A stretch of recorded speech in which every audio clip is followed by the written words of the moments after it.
you know, if you really need it, you know, because, you know, you don't want to be in a situation where you're depriving yourself and you just get angry, you know. Oh, no, I'm not. And people laugh at that. You might laugh at me, but there are so many times that one of the reasons why people, I'll give you a quick story.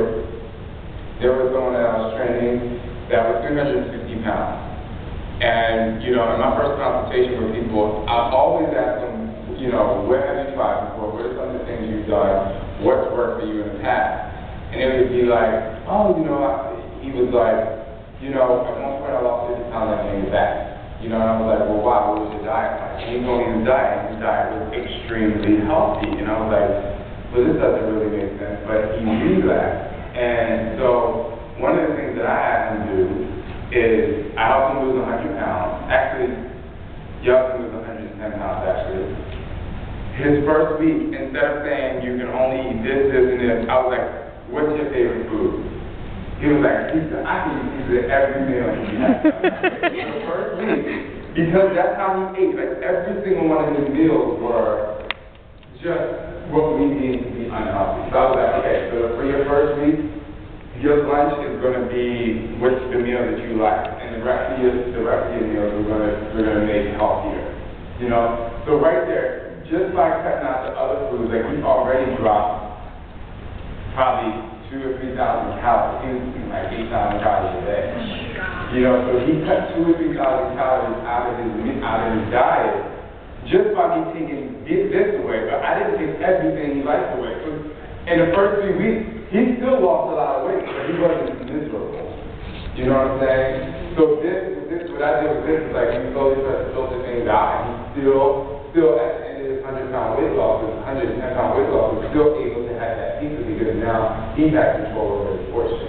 So that's going to go into me telling you, like, I'm not going to say don't drink carbonated beverages, but how much control do we have? Like, can you just have one?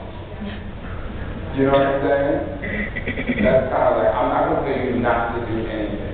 Because there's no way, and this might get into another question. Another question people always ask me is, what do you eat? And I'm like, I can give you things that I eat, but it really doesn't matter because if you and I ate the same exact thing every day, you will never look like me and I will never look like you. Like, just what I eat is not going to get you your six-pack, or what you eat is not going to get you mine. You know, I mean, you have to find your own calculation in that. So if you have a goal, and that soda, even that one carbonated beverage is not take either, and maybe you need to adjust. You get there, and then once you get there, you can start to maintain and filter that back in where you have control. Okay? All right. Thank you. Yeah. Any other questions? Praise God. Pass it down. I am doing a lot of distance running now. So it's very hard to continue to lose and not lose muscle mass because I don't want to lose muscle mass like that. Otherwise, I don't lose nitrogen. So what can I do to continue to go down without losing muscle mass and still working on speed and health? Do you go to weightlifting into your workout, or yes. Just running? I just cross-train for 5 hours. And it's something I really appreciate. So how do you know you're losing muscle mass? Well, I'm not. When I was running, coming into Chicago, if I was before Chicago, I was running 50 to 70 miles a week and doing 5 hours. Okay. I began for 3 weeks. Weight was coming off. Then I got injured. And took the weight off because there was a pity party. You know.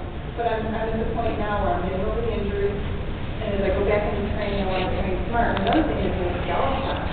You can't be down and low. Okay.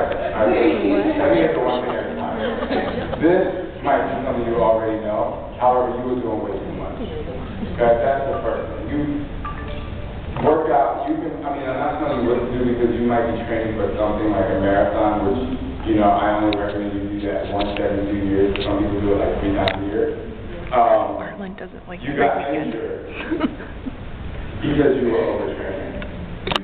Okay, so that's the first thing. I say that. You were breaking down so much muscle. The first thing I would do is I would say, okay, how do you know you're getting weaker? How do you know you're losing muscle mass? Obviously by the way that you feel. But secondly, are you testing that with a bench press, or are you testing that with a squat? Like, how do you know you're losing muscle mass? Or are you going to be stronger? But you told me by running that much and doing you're breaking your body down and you're doing the exact opposite thing. So when you go back into training, the way not to break down, not to lose muscle mass, is to not overtrain. And that way you won't be injured as well. Because I had the same exact mentality. I was like, work out as much as I can work out, and that's going to give me the best body that I've ever had, and that's doing the exact opposite. Okay? So just like, I would say, if you do a silent, like that's all, if you do a silent day, that's all you need to do. If you're doing it right, you have ROM, full ROM, which means full range of motion, that's all you need to do. Okay? If you go out and run that day, I still suggest you take 1 day of rest and 1 day of stretch to continue to not get that injury. And I also suggest that you do still filter in that weightlifting. You know what I'm saying? It's you know, if someone was training for the marathon, I like to tell the story, but there was a guy I met in Hawaii, and he was like, you know, I'm doing a marathon, but all I'm doing is insanity. And I was like, okay. And, you know, and that he did not run once and dropped 30 minutes off his marathon time. Wow. By just doing insanity. Because he was just like, when I was training for the marathon, he was like, it would hurt. When I get to like that 18-mile run, and then you're at 24 miles 2 weeks before, he was like, I was just like, you know, I would be dead. You know what I mean? Like, I would be hurt. And not everybody can handle that. But he's like, this time, I'm just doing insanity, and I'll tell you, he went to Africa, ran a marathon, and dropped 30 minutes off his time. So, I'm not saying that's the answer to run a great marathon, but it is, you know, it's a supplement to running. This, and I was a track, I ran track, you know, hard. For 8 years, you know, and really train, and it gets to you. So, you know, just kind of be easy. And I don't know what your goal is. I mean, I know you said you were dropping weight, and how that you lost weight? It was going well until I had my kidney cardiac where I got hurt. Yeah. You know, that was like... Another thing is, and you're a coach as well, right?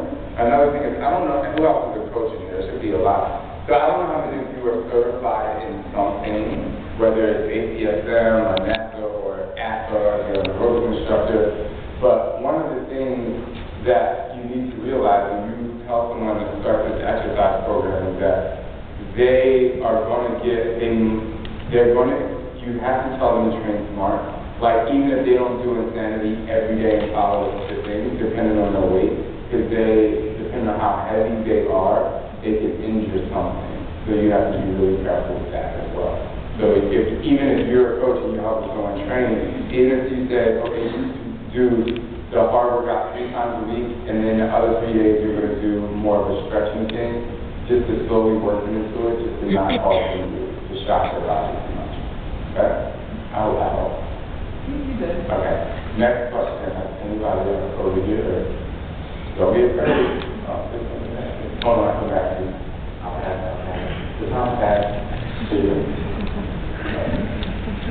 I'm interested to hear your point of view on this. You have a little bit of muscle.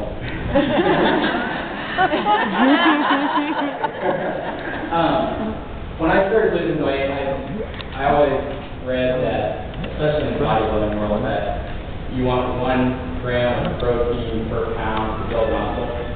I'm finding that that's not necessarily true. I mean, I've backed out my protein a lot, and I've still been able to maintain muscle mass, but a lot of my friends eat vegan, and they're at far less ratios. I mean, like 20-60-20. And they swear they're not losing muscle mass. So I'm curious what your point of view on that is. How much protein do you really need to maintain muscle mass while you're doing this program? Okay. I could answer that question if you were asking directly to me and not me to answer this question to everyone else. Because no exercise program and no diet is going to, like, if you give me that scenario, it's not going to work for everybody. If, you know, just like, that's why in the insanity guide, like, you have to do your own calculation. You know, if you want to gain, maintain, or lose weight. That's why I put that in there, because I was like, everyone's different. And secondly, all the foods that are in there, that's just a blueprint. Any diet you get is a blueprint to what could really happen.